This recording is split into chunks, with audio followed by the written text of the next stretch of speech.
Welcome to our final video in this series on the key aspects of the Building Safety Bill.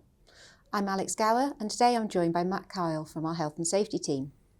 Today we're going to discuss the impact of the bill on investors. As previously, there'll be a briefing note to accompany this video, and you can find all videos and insight materials on our Osborne Clarke website under the Building Safety team page. So Matt, the Building Safety Bill creates quite new and stringent obligations, particularly with those with an interest in multi-residential, high-rise buildings. Broadly speaking, how do you think that's going to affect the approach that may be taken by investors looking to purchase these properties? Well, I think it will be quite significant just from a financial point of view and thinking about the figures involved. The government has estimated that the changes brought about by the proposed legislation like to cost the building industry around £731 million in the first 2 years, and then around £280 million annually in increased costs. So that clearly then had an impact on returns for investors. And I think this may have perhaps further unintended consequences for UK pension savers and leaseholders. The potential it sort of deprives leaseholders of the benefits of being an institutional landlord, in the sense that there's much more focus on the compliance element, and probably undoubtedly much more costs involved than perhaps would have been prior to this legislation. Coupled with that, there's the increased focus obviously on the safety of the building and the consequences of having a non-compliant or unsafe building. I think is likely to cause investors to be significantly more cautious in the financing of developments of higher risk buildings, so those which are multi-residential and high-rise. And also with regard to existing properties, investment in those, due diligence clearly always been a part of investment, but I think now that has to be much more stringent, because you could end up with an asset that actually has to have some quite significant and costly remedial works. So I think the Building Safety Bill is going to really sort of bring quite a focus on investors as to what they're investing in and what costs may affect those returns. And Matt, what sorts of issues do you foresee that could arise that may impact on an investment? Well, for buildings in development, there's the risk that building work is found to be non-compliant. And clearly, whereas that's always been an issue, under the Building Safety Bill, the Building Safety Regulator has powers to effectively bring a hard stop to developments, both at the construction stage and also prior to practical completion, so preventing occupation of the building. And I think that the fact that you need to get through those gateways means that projects could potentially suffer very significant delays with the associated costs.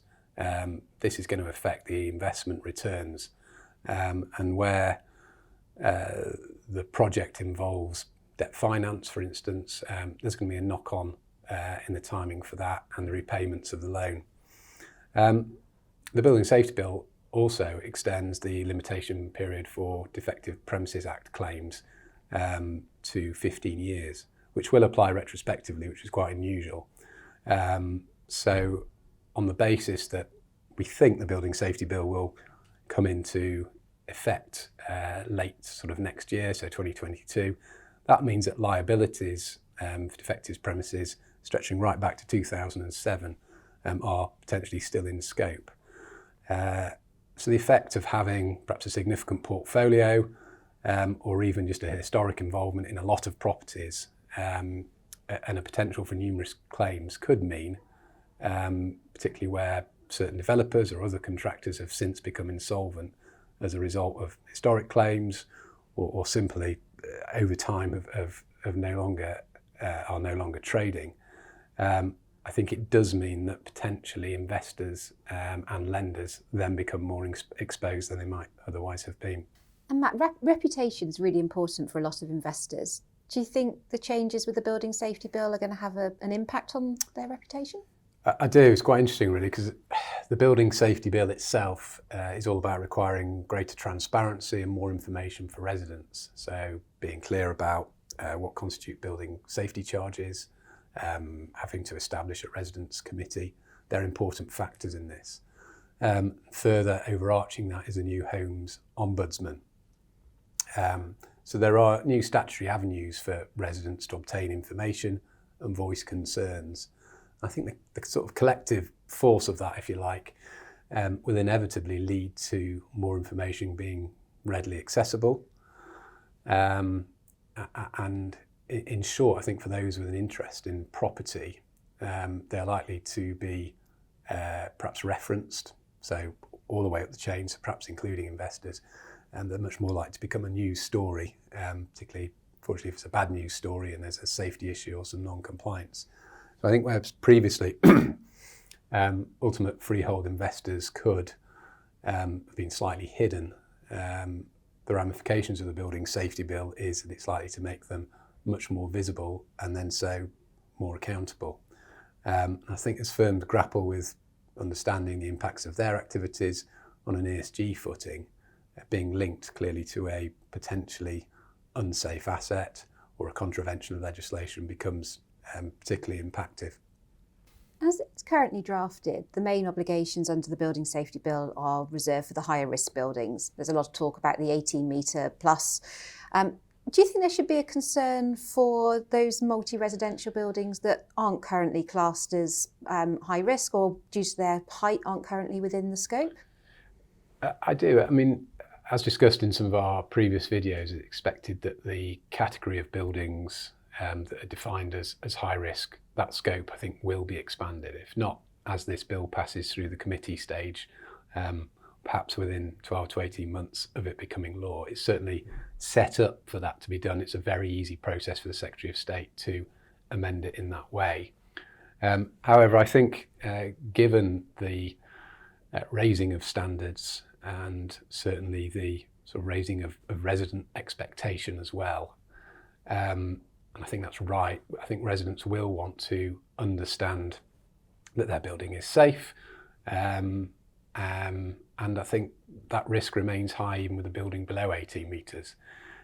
Any multi-residential building that certainly starts to get up to 6, 8, 10, 11, 12 metres, that clearly creates a risk of people being able to safely escape the property in the event of a fire. And structurally it's more complicated as something gets higher, it stands to reason. So I think there will be that pressure still, despite the fact that they're below this 18 metre cutoff, which is relatively arbitrary, but I guess the government have got to start somewhere. Further, the fire service are becoming more assertive in their enforcement. And whilst the focus is on buildings over 18 metres, they will continue to look at buildings in particular where residents have raised concerns. So I think we can expect that the ripple out of standards and almost the commercial pressure, if you like, is probably likely to outpace the actual legal requirement. And what about increased costs? Well, I've already talked about the effect on value of a property that's found to be non-compliant or perhaps subject to a fire service investigation. However, the Building Safety Bill brings with it also just new costs. If we've seen from changes already made to the Fire Safety Act, the scope of fire risk assessments has been broadened to include all external areas. Inspections will have to be more thorough and potentially intrusive to understand the materials used and the adequacy of the fire stopping, for instance. And so having fire expertise on board is more important than ever. So in terms of developing buildings and ensuring that they pass through the gateways, I think there'll be a need for much closer collaboration with designers and contractors, accompanied, as I say, by this fire safety input, which, whereas they would have had that input before, I think that's much more involved and it's probably much more specialist, and we're demanding much more in terms of evidence and information from that specialist area. I've mentioned that there'll inevitably be delays whilst approval is sought, leading some increased costs and delaying completion, and assessing who bears that cost is going to be an important factor to really try and set out the outset. For existing buildings, those completed that are in the scope of the Building Safety Bill for the high risk buildings, there's a requirement to appoint an accountable person and also a building safety manager. These are important and quite onerous roles. And I think it's fair to say the skills required will go beyond perhaps just current property manager roles. And also there's the identification of issues and the concern about risk in terms of the value of the investment, so the quality of the works and exposure to latent claims, as we've mentioned, as well as criminal enforcement, which can be brought by the fire service. I think this just increases the risk profile. An increased risk profile means increased insurance premiums, which we're already starting to see. And even on an individual level, trying to get fire risk assessors, not much capacity in the market. So again, there's going to be an added cost to get those in, one would think. And they themselves are struggling to get PI cover just because of their potential individual exposure. And finally, it's been a pretty active market over the last few years, the property industry generally, and many investors are out there looking to acquire new assets, and that's often being involved in new property developments. At an early stage is often a key strategy of many of the investors. And given the impact of the Building Safety Bill, what do you think that's going to have what impact do you think that's going to have on their due diligence? Well, as I said, the Building Safety Bill creates new statutory obligations, structural safety, materials used, and the management of fire safety. Those things are going to be very closely scrutinised. So investors will need to understand the extent of potential remedial works in existing buildings, and for those that are being developed, how they are achieving compliance. It remains unclear ultimately who will be responsible for some of the costs. Some, but not all, are likely to be passed on to leaseholders. I think this means overall you've got to be much closer to your contractors and designers, being clear on where risk lies, having detailed records of construction, particularly in areas such as fire stopping. I think that's really important. If you're later to be able to have to justify that the building is built safely, you don't want to be going back to having intrusive inspections and the delays that fall from that. And also it's about holding those contractors to account as well during that construction process. So understanding who will take on the roles of accountable person and building safety manager when the building reaches completion, when it's ready for occupation, and when that responsibility will pass. You don't want to sort of sleepwalk into assuming who's still got that duty, because as I said, that's quite onerous and costly in itself. I think all with interest in residential properties have to be much more engaged, request greater information, and understand what the other parties in the picture are doing, as the consequences of non-compliance are now really quite significant.